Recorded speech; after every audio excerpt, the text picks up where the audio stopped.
Good morning, students. In previous lecture, we completed the 3-4 sentence answer. Now we are going to start detailed question of chapter number 6. Describe the zones of a candle flame. Describe the zone of a candle flame. There are 3 zones.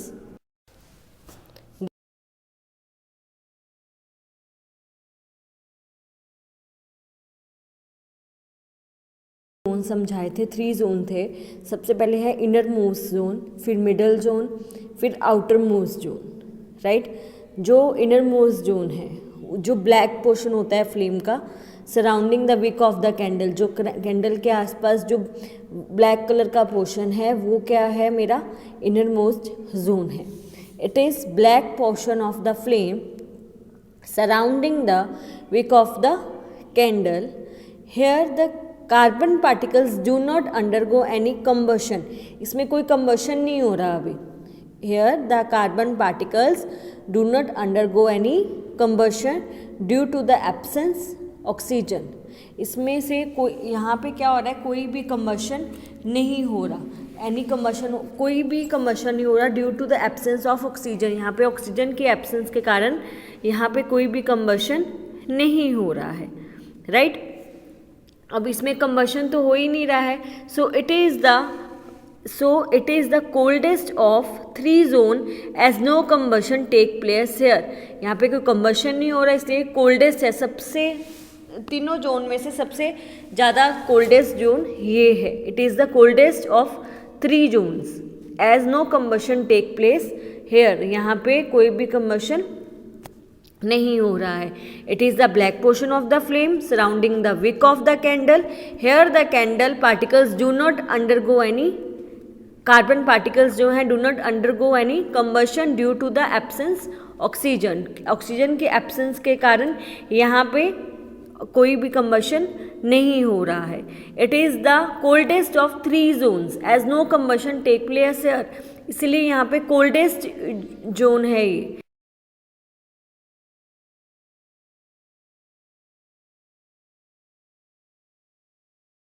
Zone.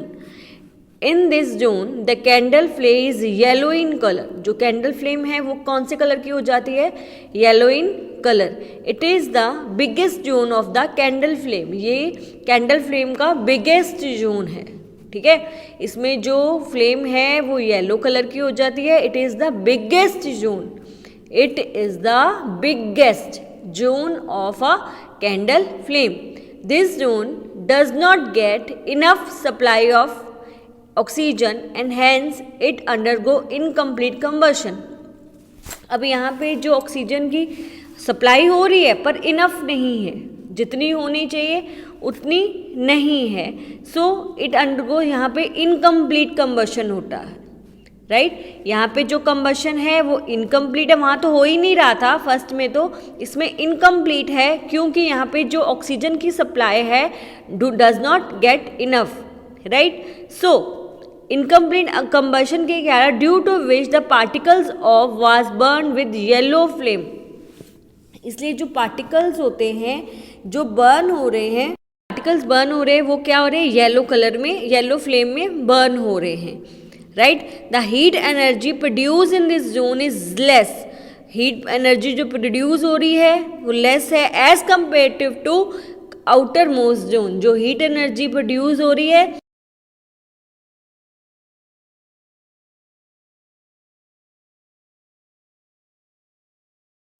in this zone the candle flame is yellow in color.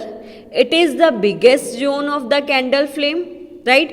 This zone does not get enough supply of oxygen. This zone does not get enough supply of oxygen and has it undergo incomplete combustion. जिसके कारण यहाँ पे क्या हो रहा है, incomplete combustion हो रहा है.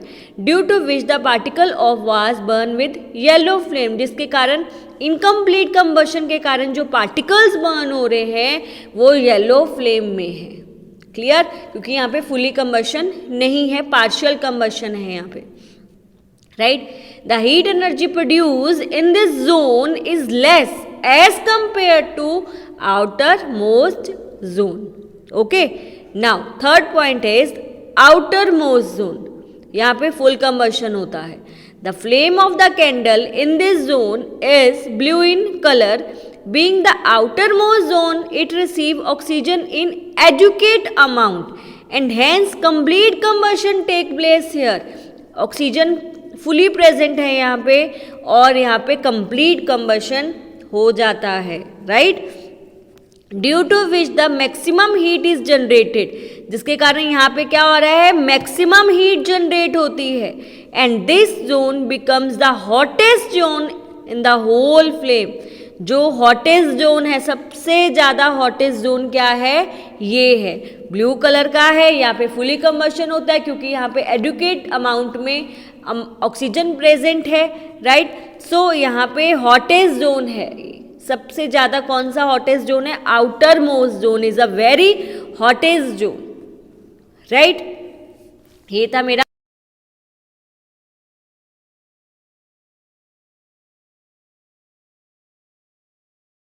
Of fuel. हमने इसमें हार्मफुल इफेक्ट्स ऑफ फ्यूल बताने हैं कि कौन कौन से हार्मफुल इफेक्ट्स हैं फ्यूल के, right. Now the increasing fuel consumption has harmful effects on the environment. अब जैसे जैसे हम डे बाय डे जो कंजम्पशन हो रहा है फ्यूल का, वो आपको पता है ज़्यादा होता जा रहा है, जिसके कारण क्या हो रहा है, बहुत हार्मफुल इफेक्ट्स होते हैं, राइट। हमारा जो एटमॉस्फेयर पोल्यूटेड होता है क्योंकि इसमें बहुत सारी गैसेस होती हैं जो हमें हार्मफुल करती हैं, हमारे रेस्पिरेटरी ऑर्गन में डिसीज़ कॉज कर देती हैं, राइट। ग्लोबल वार्मिंग हो जाती है। उसके बाद जो यहाँ पे जो इतनी बैड जो गैसेस रिलीज़ होती हैं वो हमारे लिए हार्मफुल होती हैं, हमारी बॉडी के लिए हार्मफुल हैं।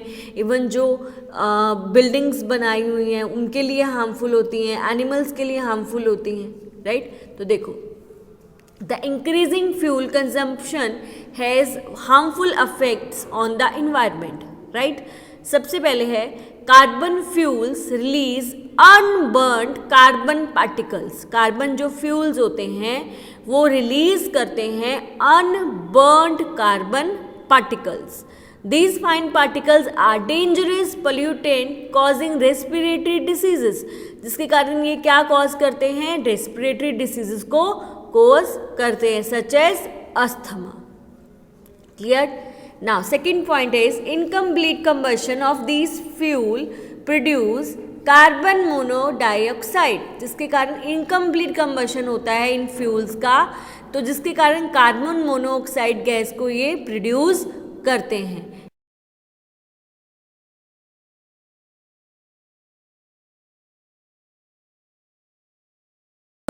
कैन किल पर्सन्स, ये पर्सन्स को भी किल कर सकती है, ओके।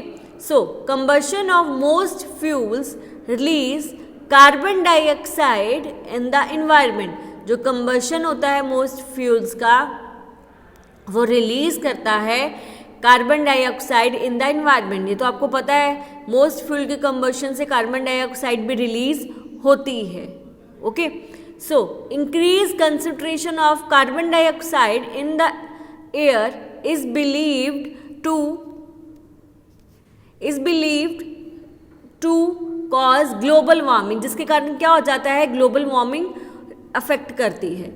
इंक्रीज हुई कार्बन डाइऑक्साइड और क्या हो जाता है, ग्लोबल वार्मिंग हो जाती है। The effect of global warming on the earth is very dangerous for man and the animal. You know very well, very dangerous है for a man and the animals, right. Now burning of a coal and diesel release sulphur dioxide gas. जब coal और diesel burn होते हैं तो release करते हैं sulphur dioxide gas को। It is an extremely suffocating and corrosive gas. ये बहुत सफोकेटिंग और करोसिव गैस है। Moreover diesel and the petrol engine give off gases oxides of nitrogen. ये क्या करते हैं, ऑक्साइड्स जो ऑक्साइड होते हैं जैसे नाइट्रोजन का ऑक्साइड है, ये ऐसी गैसेस को रिलीज करते हैं।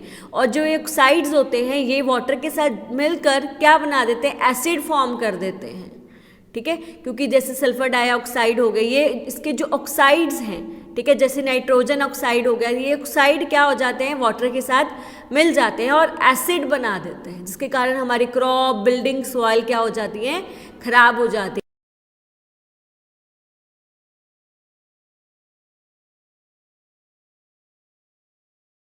मैंने आपको एक्सप्लेनेशन में फुली समझाया था। एसिड रेन होती है, एसिड रेन होने की वजह से जो क्रॉप्स है, बिल्डिंग्स है, सॉइल है, वो क्या हो जाती है, डैमेज हो जाती है। क्लियर? इसमें मैंने 2 क्वेश्चंस को ही लिया है, डिटेल क्वेश्चंस हैं इसलिए 2 क्वेश्चंस को लिया है। आज में हमने 2 क्वेश्चन डिटेल के कवर अप करे हैं। हम नेक्स्ट वीडियो में शुरू करेंगे। आज का इतना ही है, इसको आपको अच्छे से समझ के अपनी नोटबुक पे राइट करना है। क्लियर?